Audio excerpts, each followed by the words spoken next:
Dizem que a Nova Zelândia, com suas paisagens vulcânicas e florestas ancestrais, guarda segredos tão antigos quanto a própria formação da Terra. No coração da Ilha Norte, o imponente Monte Taranaki ergue-se, um vulcão adormecido que os maoris consideram sagrado. Mas por trás de sua beleza imponente, esconde-se uma lenda sombria, um conto de ciúme, fúria e solidão que ecoa nas névoas e nos ventos que varrem suas encostas. É a lenda do espírito do Monte Taranaki, um Taniwa, ou um espírito da montanha que, dizem, se alimenta do desespero e da invasão de seu domínio, manifestando sua ira para aqueles que ousam perturbar seu eterno repouso. E é nas trilhas sinuosas, entre as árvores retorcidas e as quedas d'água gélidas, que a fronteira entre o mito e o pesadelo se desfaz. Relatório de campo, entrada de 18 de agosto. Chegamos à base do Monte Taranaki, um local que combina beleza natural e uma atmosfera quase mística. Minha equipe de geólogos e eu estamos aqui para estudar a atividade sísmica recente do vulcão e coletar amostras de rochas em áreas de difícil acesso. Os guias maoris locais, no entanto, parecem estranhamente apreensivos, falando de um espírito guardião que não deve ser incomodado e de murmúrios na névoa. Meu trabalho é baseado em dados científicos, mas o ar na montanha é pesado, quase como se a própria terra me observasse.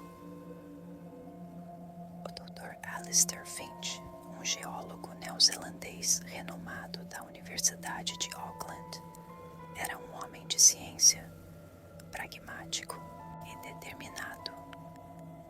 Ele havia explorado formações geológicas em todo o mundo, sempre buscando a lógica por trás dos movimentos da crosta terrestre.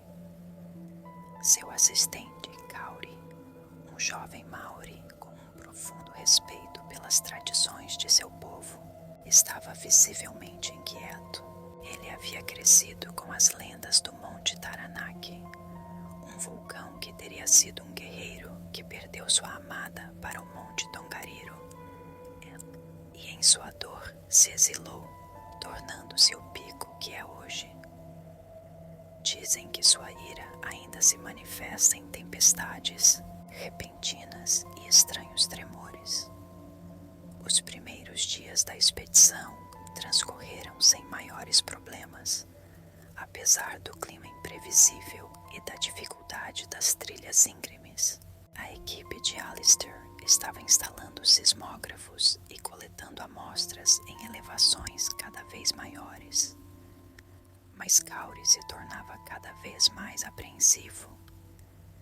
Ele sentia uma presença na montanha, um cheiro de terra úmida e enxofre misturado a algo estranhamente floral, quase como orquídeas selvagens murchas, que o fazia arrepiar.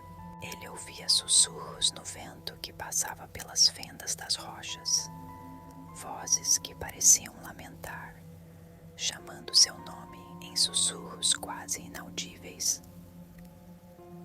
Alistair tentava ignorar, atribuindo os ruídos à acústica peculiar da montanha ou aos animais selvagens, mas os fenômenos se intensificaram. Ferramentas desapareciam misteriosamente das mochilas e reapareciam em locais estranhos, cobertas por uma fina camada de fuligem vulcânica e uma sensação gélida. As baterias dos equipamentos descarregavam inexplicavelmente rápido perto de certas crateras secundárias. E à noite, Alistair começou a sentir um frio peculiar emanando das paredes rochosas, um frio que contrastava com o calor residual do vulcão e que parecia carregar um hálito antigo e melancólico. Alistair foi despertado por um cheiro forte e enjoativo, terra molhada, pedra vulcânica e algo mais indescritível que o fez sentir náuseas.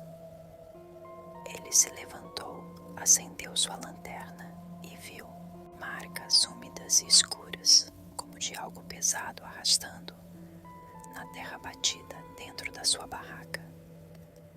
Elas levavam diretamente para a entrada, que estava entreaberta.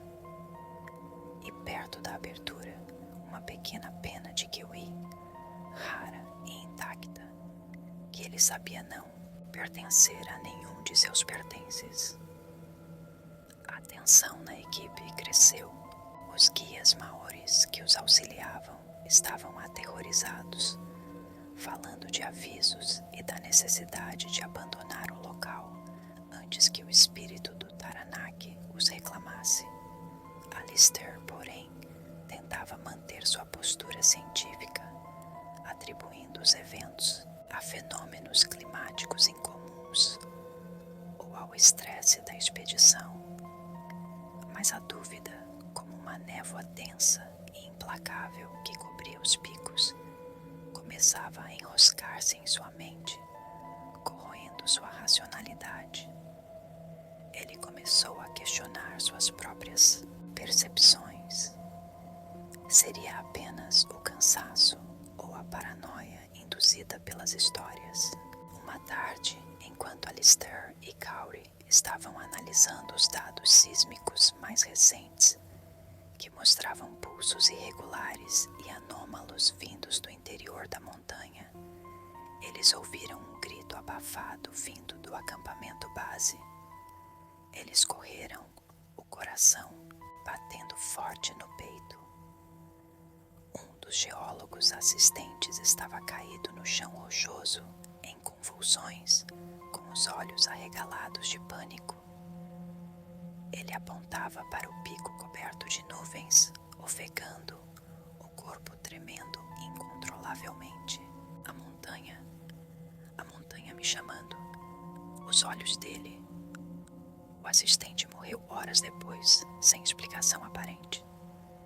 A causa oficial foi mal súbito, mas Alistair sabia que algo mais estava acontecendo.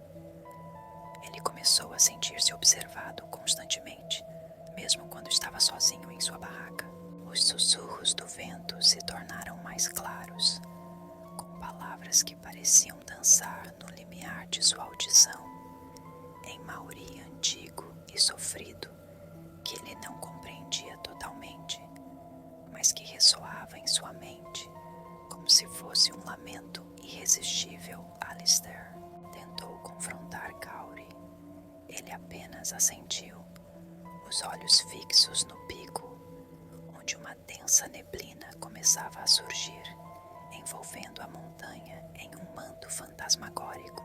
Ele está com raiva, doutor. Você o incomodou. Ele não gosta que mexam em seu descanso. Ele quer vingança. E ele está nos chamando para sua fúria. As palavras de Cowrie, antes vistas como fascínio ingênuo, agora soavam como um aviso sombrio, irreal. Alistair começou a ter pesadelos vívidos. Sonhava com a montanha, não como uma formação rochosa, mas como um ser vivo, colossal, com braços de pedra que se estendiam e uma boca que se abria em um abismo vulcânico. Ele via o monte Taranaki com olhos que eram crateras incandescentes e um hálito que carregava o cheiro de enxofre e dor. Ele o arrastava para as profundezas da terra, para um abismo de rocha derretida e escuridão, onde almas perdidas flutuavam em um silêncio aterrorizante, os corpos se misturando à lava.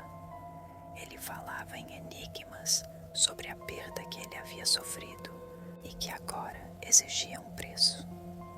A dúvida sobre sua própria sanidade o corroía. Estava o cansares o levando à loucura, ou a lenda era mais real do que ele podia aceitar? Uma noite, Alistair estava sozinho, incapaz de dormir. O cheiro de enxofre e decomposição era forte. Ele ouviu o som de algo enorme se arrastando bem perto de sua barraca, vindo da encosta da montanha. Ele pegou sua lanterna e, em um impulso de desespero, rastejou para fora da barraca. Ele precisava de respostas. Ao rastejar para fora, a atmosfera se tornou opressiva.